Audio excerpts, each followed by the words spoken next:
Desde el aula, o sea, desde Inteca, desde el aula virtual, aquí hay algunas preguntas que ya se han hecho antes, que son para Francisco Beltrán, que dicen: ¿debemos entender entonces que los manes eran entendidos como los espíritus de los antepasados? ¿Cómo se interpretaba esta expresión? ¿Por qué parece que este culto en el momento en el que lo... No, sí, ¿por qué aparece este culto en el momento en que lo hace? Como he dicho, no hay textos muy explícitos que nos expliquen exactamente qué eran los manes. De hecho, hay incluso perspectivas un tanto contradictorias, porque parece que eran concebidos como un elemento divino con el que se fundía ese animus, ese espíritu del muerto. En otras ocasiones parece que son potencias protectoras asociadas con la tumba. En otras ocasiones, como en el pasaje de Servio que ponía, parece que son identificados con elementos casi fantasmagóricos, como las sombras que pululaban por el Hades. Lo que sí es cierto es que a partir de un determinado momento los dioses manes se convierten en un elemento recurrente en muchas inscripciones. De hecho, a los epigrafistas nos sirve para datarlas porque prácticamente hasta época de Claudio no se generalizan. Y se generalizan hasta tal punto que se empiezan a utilizar como soporte de las inscripciones no estelas, sino incluso altares, con lo cual agregan un elemento abiertamente religioso. Todo esto contrasta con los testimonios explícitos de las propias inscripciones, que con frecuencia valoran la posibilidad de que los manes existan o no existan, como hemos visto en un par de inscripciones.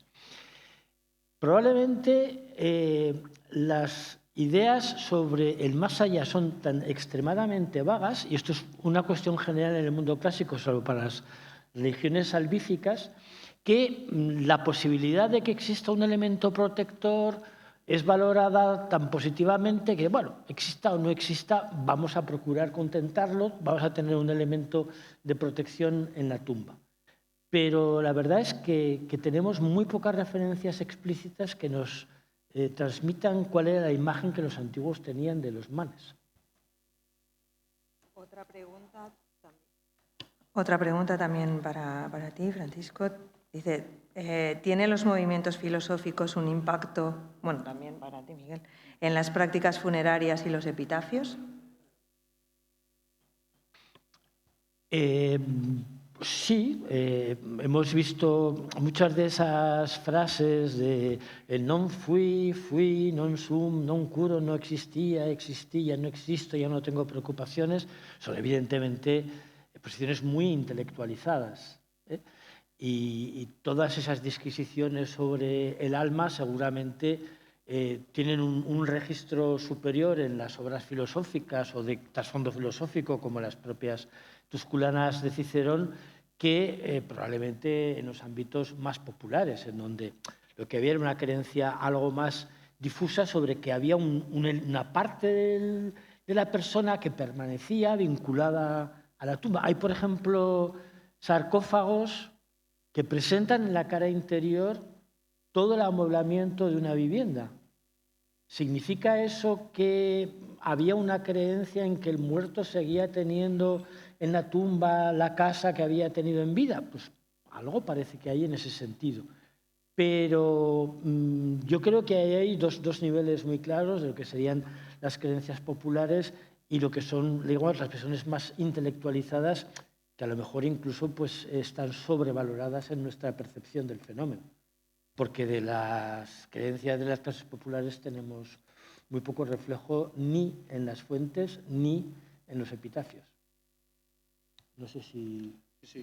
No, yo creo siempre desde una perspectiva más antropológica, es del carácter universal de ciertas creencias, de la separación cuerpo y alma, de la existencia de elementos que hay más allá. Luego, cada cultura y cada individuo, con la formación que tiene, va generando pues, un relato que puede ser mucho más crédulo, menos vinculado a la existencia del más allá.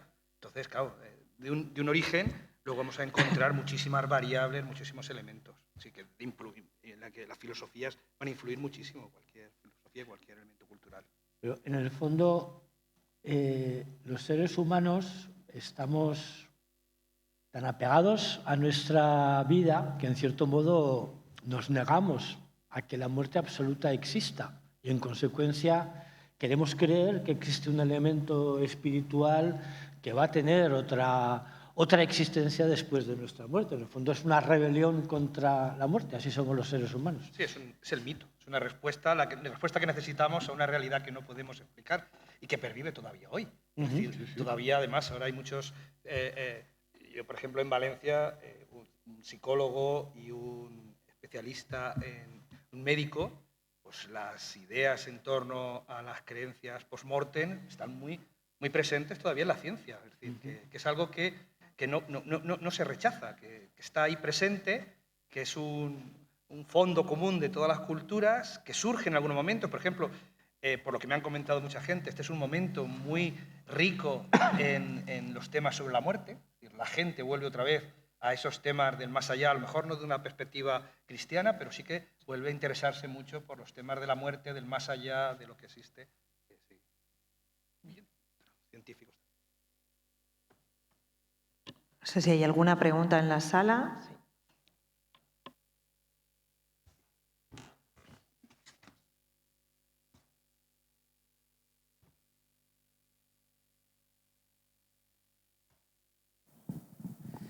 Os quería felicitar a los dos, sobre todo a Miguel, que has mantenido esa calma, ha sido espectacular cómo has sido capaz de salir y hacernos entender todo el mensaje que querías transmitir. Y me ha gustado mucho esa visión antropológica o materialista, no sé si materialista se puede decir, que explica el mito y el rito.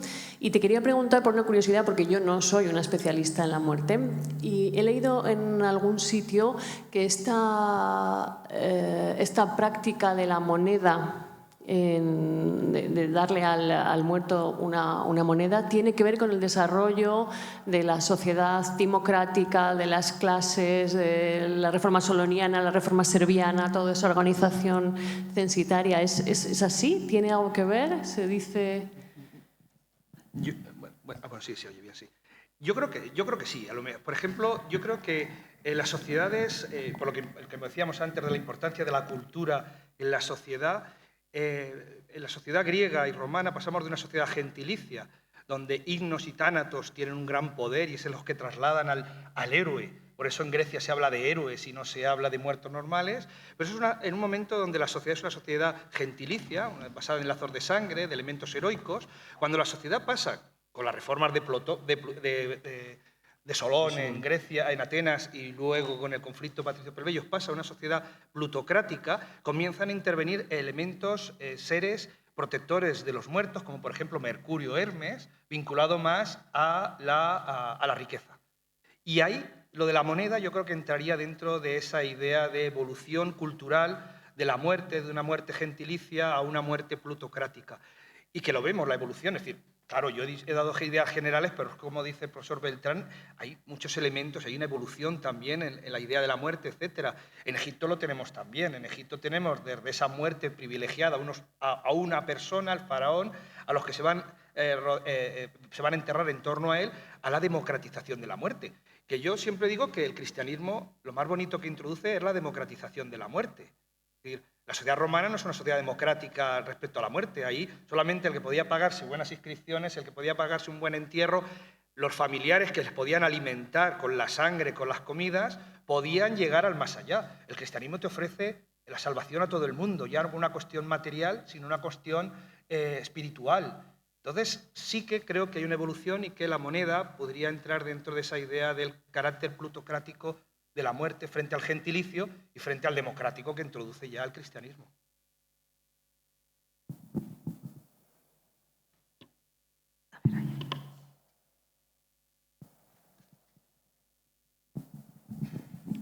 Bueno, muy buenas noches. Ante todo, agradecerles por la magnífica conferencia y estoy muy contento. Yo soy de Colombia y estoy aquí en este lugar y Soy médico forense y antropólogo forense, entonces me ha tocado ver el tema de la muerte en exceso y les comentaba aquí que tenía un compañero que es muy famoso aquí en España, que es el profesor Francisco Echeverría Gabilondo, que me decía, por favor, Hernán, invítame a Bogotá porque un fin de semana en Bogotá son 10 años en el País Vasco.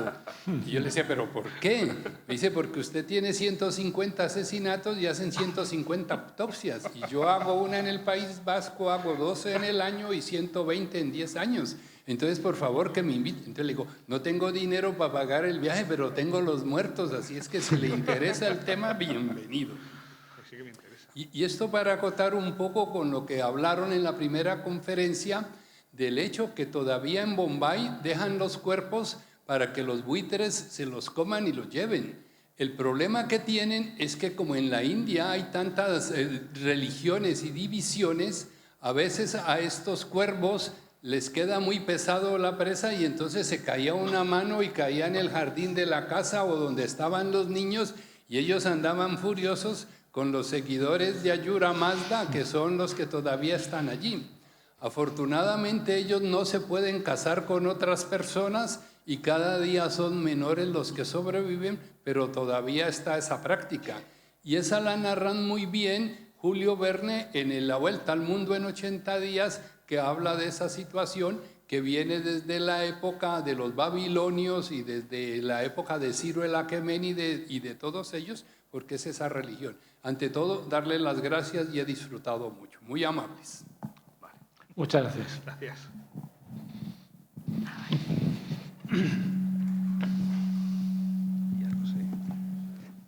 Bueno, sí, perdón, ya va, sí va. Pues muy bien, muchas gracias por lo que hemos escuchado y hemos aprendido.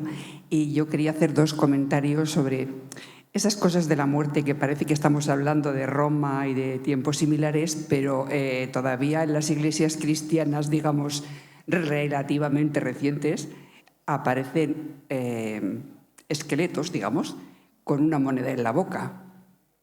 Y por otra parte nos estamos planteando de si existe vida o no existe vida después de la muerte, pero yo creo que esto es algo que va unido a nosotros mismos como personas, porque incluso en los yacimientos arqueológicos prehistóricos, los que se han conservado tienen una espátula para poder comer, un cuenco, materiales para fabricar sus herramientas y demás. O sea que yo creo que eso es algo que podemos querer creer o no creerlo, pero en algún momento, o por lo que sea, porque fallece alguien cercano a nosotros, muy cercano y tal, que nos agarramos a eso. Y luego iba a hacer un comentario con respecto a las inscripciones. He visto en un escrito, me quedo con el nombre porque tengo un amigo que se llama así, Antonino. Entonces, estaban borradas las letras por arriba y por abajo. Quería preguntar si eso podía ser una reutilización, por decirlo de alguna manera, porque hay veces que se reutilizan romanas para cristianas y demás, o si es algún tipo de a este lo borro y lo quito del mapa. Gracias. Pues por empezar por el final, efectivamente, es lo que se llama condena de la memoria o damnatio memoriae, por la cual básicamente en el caso de malos emperadores, es decir, de emperadores que se hubieran enfrentado con el Senado, por lo que se cancelaba su memoria mediante la eliminación de sus representaciones, de sus imágenes, y la cancelación también, el borrado de sus nombres en las inscripciones, que eran las consecuencias, digamos, era el reverso del procedimiento más positivo que se podía tener con un emperador tras su muerte, que era su divinización, desde época de Augusto, su conversión en un auténtico dios, no, pero sí en una persona divinizada. En relación con lo de comentabas de las monedas, es verdad que hay una cierta contradicción.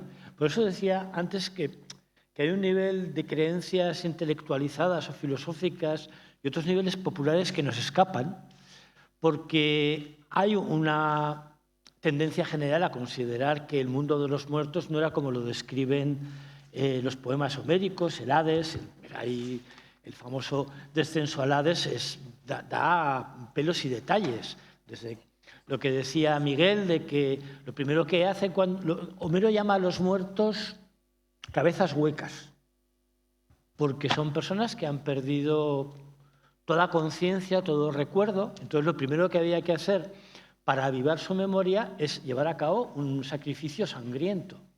Y entonces, cuando en su bajada al Hades, Odiseo lleva a cabo el sacrificio, todas las sombras cobran vida y se acercan, incluida la de su madre, que no sabía que había muerto. Y entonces, cuando va a darle un abrazo, lo que se encuentra pues, es que es una sombra incorpórea. Eso es la naturaleza de los muertos. Sin embargo, pese a que esa reflexión intelectual dice, bueno, esto del Hades, del barquero, del cancerbero, de Sísifo, eso no se lo cree nadie. Sin embargo, hay muchas tumbas en las que hemos encontrado entre las cenizas una moneda. Más en la parte oriental del imperio, es cierto, pero también en la occidental y en contextos muy diversos. Por lo tanto, hay una... ¿Estará Caronte o no estará Caronte? Mira que si está, mejor vamos a poner la moneda y salimos de dudas. Y efectivamente, lo que decíamos en relación con la existencia tras la muerte, los muertos no suelen regresar de ahí abajo, de ahí arriba o de donde quiera que estén para contarnos qué es lo que hay. Entonces hay una cierta inconcreción. Por ejemplo, en el cristianismo la idea sobre el más allá ha cambiado radicalmente. Ahora la mayoría de los católicos confiesan no creer en que haya el porcentaje de creyentes en el cielo es el 30%, la encuesta del 25%, y del infierno el 20 y algo %. Es decir, eso que en cierto modo era el gran reclamo, ya digo, el purgatorio ya no existe, ha sido abolido.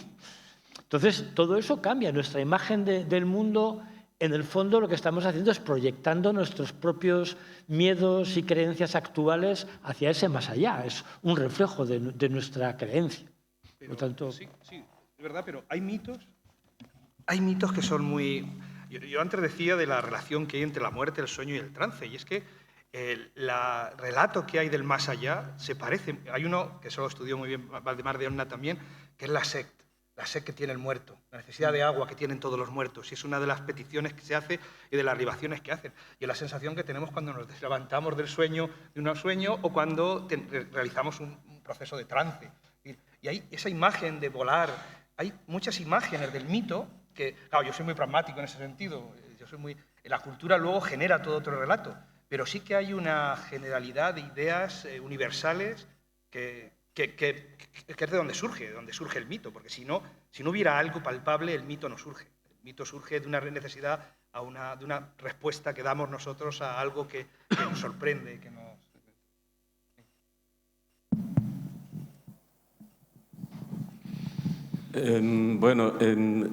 Enhorabuena a las dos conferencias magistrales que hemos recibido. Y mi pregunta es que, por ejemplo, las etnias anteriores a Jesucristo pues tenían el concepto de ese más allá, sobre todo influenciados por los mitos. Pero luego está el cristianismo y querría saber si la herencia recibida se mantiene de lo que es el ideal que tenían ellos con relación a lo que tenemos en el cristianismo, de ese más allá, que parece que es la divinidad más hacia lo humano, ¿no? Eso es la pregunta.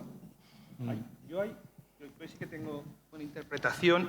El cristianismo introduce muchos elementos de la tradición anterior. El problema que tiene el cristianismo, que es un problema enorme, es que el cristianismo es un monoteísmo, y en los monoteísmos el tema de la muerte es muy difícil de encajar, porque en los politeísmos, en todas las religiones, los muertos pueden llegar a convertirse en dioses, pueden ser divinidades.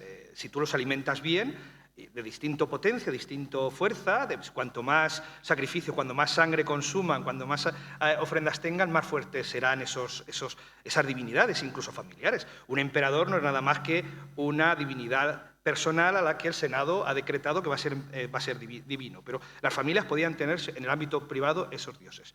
Pero, ¿qué ocurre? Que en las religiones politeístas no hay ningún problema con que haya más dioses, porque hay cientos, miles de dioses. Y lo único es que tú tienes que elegir al que quieres. Por tanto, en el politeísmo, ningún problema con la muerte y el más allá. ¿Qué ocurre con el judaísmo, con el islam y con los monoteísmos? Que solo hay un Dios. ¿Y tú cómo metes a esos elementos? Y por eso la Iglesia ha tenido tantos problemas a la hora de abordar el tema de la muerte, el más allá de los muertos, porque no tiene... No es una potencia, no puede ser considerada como una potencia divina. Entonces es un tema de competencias. El cristianismo solo tiene una divinidad y no puedes introducir elementos que la alteren. Los politeísmos no tienen ningún problema con la muerte, pero el cristianismo introduce todo el ritualismo, lo mantiene. El ritualismo cristiano no. Sí, en la práctica no hay solución de continuidad. Los primeros cristianos son romanos que viven en un mundo. Y antes mencionaba el Concilio de Elvira, que es una de las primeras actas que conservamos. Hay una de las tareas más complicadas, es trazar una línea divisoria entre las prácticas tradicionales que son aceptables y las que no son aceptables. Mencionaba, por ejemplo, la costumbre de colocar velas en los cementerios, que es. Pero de la misma manera que efectivamente el cristianismo es, en teoría, una religión monoteísta en la que hay un Dios triple, en el que no creen todos los cristianos, porque está Dios Padre, Dios Hijo, ya me salen 2 o 3, más la Virgen. Bueno, la Virgen evidentemente no es Dios, pero atrae la devoción de los creyentes mucho más que muchas imágenes de Cristo, por no hablar de los santos.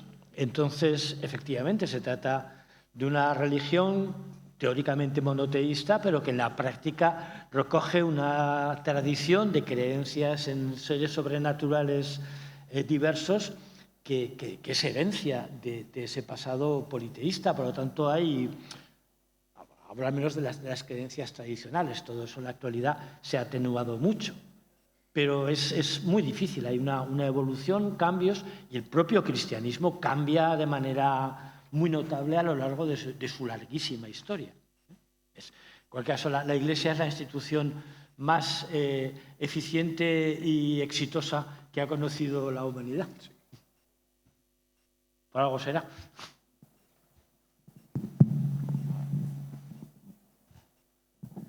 Bueno, como veo que no arreglan, me voy a atrever desde mi ingenuidad a haceros una pregunta que me he hecho siempre. Cuando uno compara Egipto con Roma, ve muchas similitudes en esto de la muerte, ¿no? Pues la barca solar en Egipto, la que se encuentra enfrente de Keops, que ahora está en el Gran Museo, al lado, que está preciosa, Caronte, los ajuares. O sea, hay mucha similitud, que posiblemente, lo que decías, ¿no? No hay solución de continuidad, pero ¿qué aporta Roma diferente? Es decir, en lo que yo no veo si Roma en esto hace algo diferente a lo que se encuentra en Grecia o a lo que los egipcios hacen. Esa es no sé si es muy abierta o no. Y enhorabuena a los dos por la ponencia, de verdad, me han encantado, y enhorabuena a ti por haber aguantado el chaparrón. Nunca mejor dicho lo del chaparrón. ¿Quieres contestar tú? Sí, vamos a intentar. Roma, creo que en el tema de la muerte es como en otros muchos temas. Es decir, yo es que no diferencio mucho lo que es la muerte de otras circunstancias. Hemos hablado antes de que la muerte y la política, la evolución cultural es muy similar, esa idea de ese sistema gentilicio, sistema plutocrático, etc. Y en la muerte yo creo que es como va a ocurrir con la ingeniería, con otros elementos. Y, por ejemplo, la mitología griega la coge completamente. Roma, yo creo que tampoco tiene nada de original, nada más que esa capacidad de simbiosis que tiene de ir introduciendo todos los elementos y lo que ha dicho el profesor Beltrán, la variedad de planteamientos filosóficos que surgen, que vienen unos seguramente de Egipto, que vienen otros de planteamientos culturales y filosóficos muy diversos, que les da forma. Entonces, pero es lo único que vería. En el ámbito Es verdad que la cultura romana, en términos generales, en algunos ámbitos parece que puede pecar de falta de originalidad. Roma tiene la ventaja de que controla todo el mundo conocido hasta entonces y absorbe con una capacidad extraordinaria una variedad enorme de estímulos. Por ejemplo, pues, aunque sí que existían relatos míticos que nos han llegado muy parcialmente, prácticamente toda la mitología romana es heredera o está muy contaminada por la mitología griega, hasta el punto de que se equiparan los nombres de los dioses, ¿no? Pero, arrimando el ascua a mi sardina, en el caso de la muerte a la romana, por lo menos en ese periodo de comienzos, de fines de la República y comienzos del Principado, lo que hay es una proyección social a través de las inscripciones colocadas en público, de ese mensaje que es verdaderamente, no tiene igual en la historia del Mediterráneo hasta probablemente épocas modernas. Una fase pese a estudios pesimistas al respecto, con un porcentaje de población alfabetizada extraordinaria. Una ciudad como Roma, que alcanza, no sabemos si 500.000, 1 millón o 1,5 millones de habitantes. No vuelve a haber en Europa una ciudad con más de 500.000 habitantes hasta 1800. Bueno, hay dos, Londres y París. Es decir, lo que genera una sociedad urbana de esa potencia es una serie de elementos que a nosotros nos hacen sentirnos casi como en casa, un elemento de cierto modo de modernidad. Y esos elementos sí que son muy innovadores, son extremadamente innovadores. Lo que pasa es que en el ámbito de las creencias relacionadas con la muerte, pues no encontramos elementos particularmente originales. Hay elementos en los rituales, pero en la concepción del más allá no parece que hubiera un gran interés en generar ese paisaje mitológico que es tan atractivo y tan rico en el caso de los griegos, por no hablar de los egipcios, que es un universo extraordinario.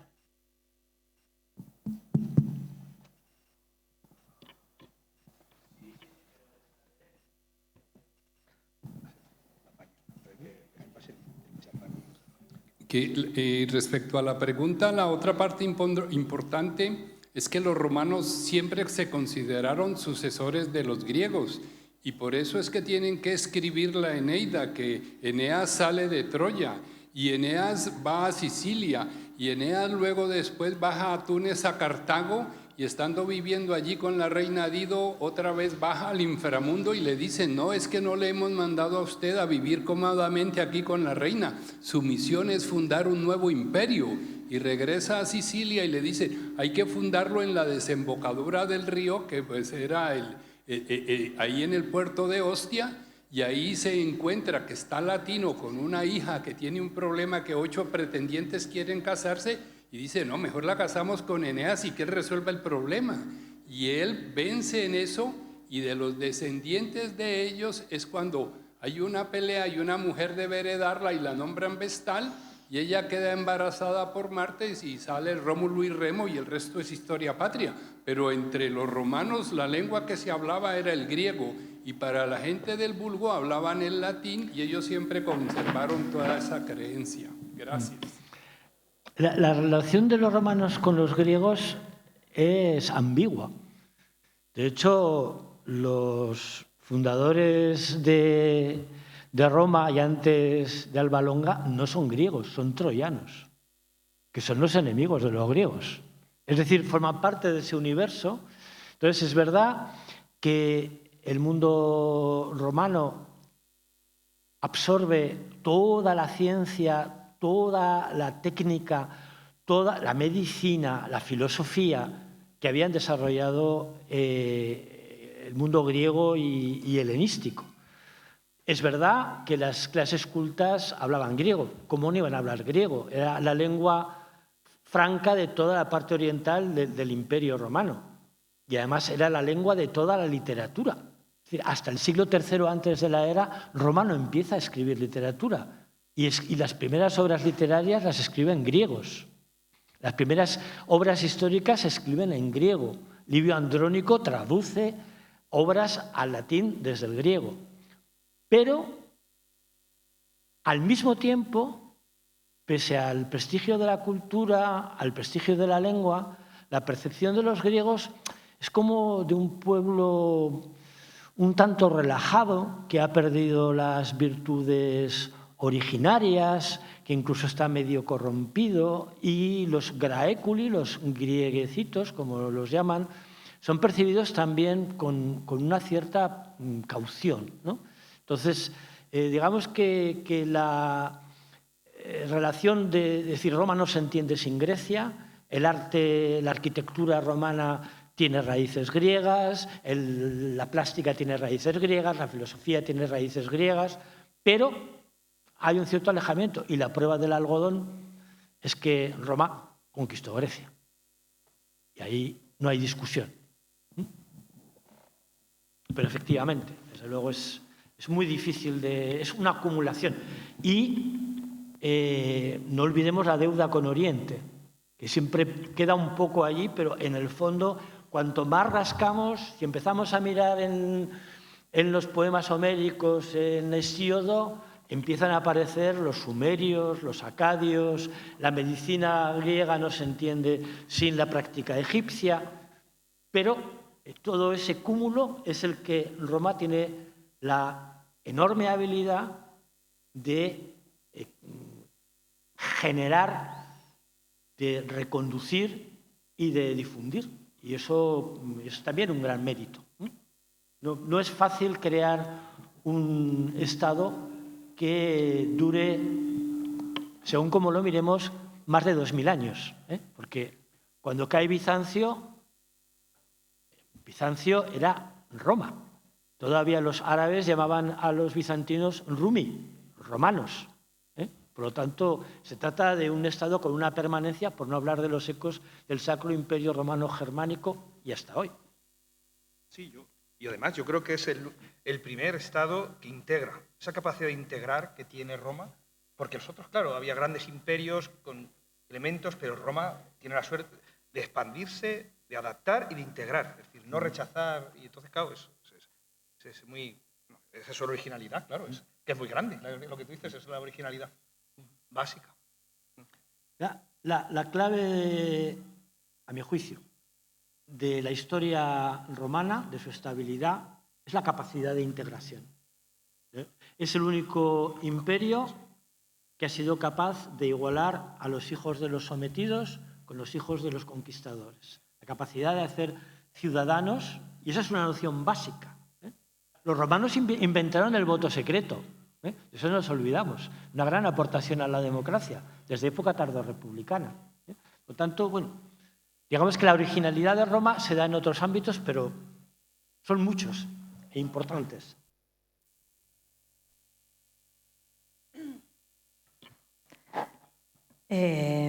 Son las 9 menos 8. Yo creo, si nos dejan, por favor, 5 minutos, porque creo que es el momento de tomar decisiones. Yo me imagino, Irene, que tú necesitas el soporte visual, ¿no?